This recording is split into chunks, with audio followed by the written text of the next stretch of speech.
So this encryption has two purposes. First of all, it binds the message together, so the identity cannot be separated from the message. And it's also an authentication challenge to Bob. So Alice is saying, if you really are Bob, then only you should be able to decrypt this message. So Bob, he is Bob obviously, so he's going to be able to decrypt with his private key, derive the answer, and as a response he's going to append Alice's message and says, I really am Bob, and to prove it, I'm going to give you back the message you sent me. And this proves to Alice that Bob has decrypted properly. But obviously you don't want the adversary to be able to strip that first message and add a new one or reuse it in other communications, so Bob also has to encrypt it across, and that protects that.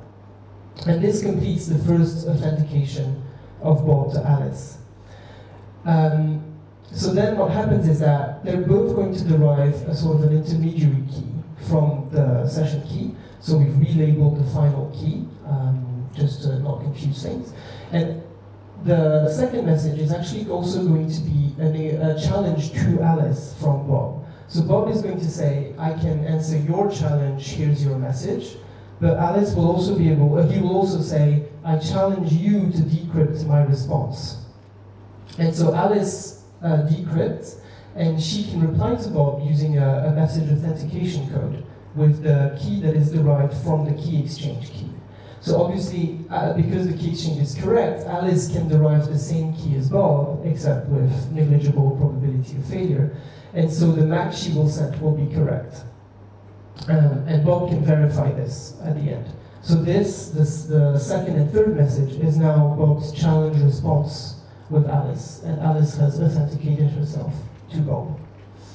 And so this is the final transformation.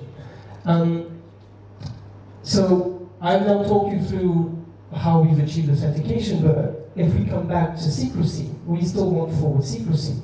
So if this exchange takes place, and then we reveal the public keys, the secret keys, sorry, then you can see that actually if we take away the encryptions, we still only have Alice and the two key agreement messages.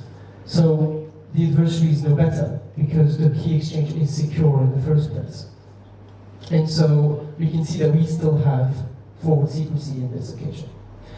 So what we prove in our paper is we prove mutual explicit authentication, and AKA security with forward key secrecy, so in the Bellary-Rogoway model, using random oracles. And explicit authentication, like I said, is mutual because you have two challenge response sort of phases. And we can make it one, like if we wanted to reduce rounds of communication, we can remove the final message, but then Bob is not guaranteed authentication, but Alice is. So in some sense, if Alice is a client and Bob is a server, we know at least that the server has authenticated itself explicitly to the client by the end of the session. So to do this, we have to introduce two small security notions for the passive key exchange. And M1 guessing key force, and so they say that the adversary is not able to guess the first message of a key exchange protocol, and even if he is given the choice of the first message, he cannot guess the key. So in some sense, this asks for mutual randomness generation in the key agreement protocol. So it's quite easy to see, for example, that Diffie-Hellman satisfies this, because the exponent is chosen at random in the first place, and the second exponent is also chosen at random independently of the first message. And so with this we prove two theorems, which require CCA secure encryption and unforgeable MACs, and so all of these are actually fairly standardized crypto primitives. So our transformation is quite easy to put together from already standardized constructions. So to summarize, we provide a 3-round transformation, which can be 2-round at the cost of one-sided authentication. So that's very little rounds of communication. It actually starts from a generic passive key agreement scheme with minimal requirements, so very basic security and only requirements of mutual randomness. And this is satisfied by Diffie-Hellman, Photo, and New Hope, for example.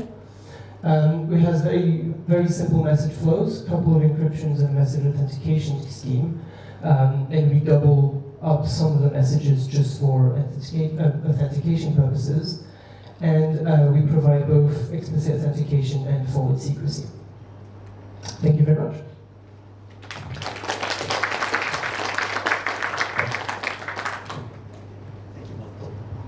Yes, thank you for talks. So, do you have any question or comment? So, anyone answer?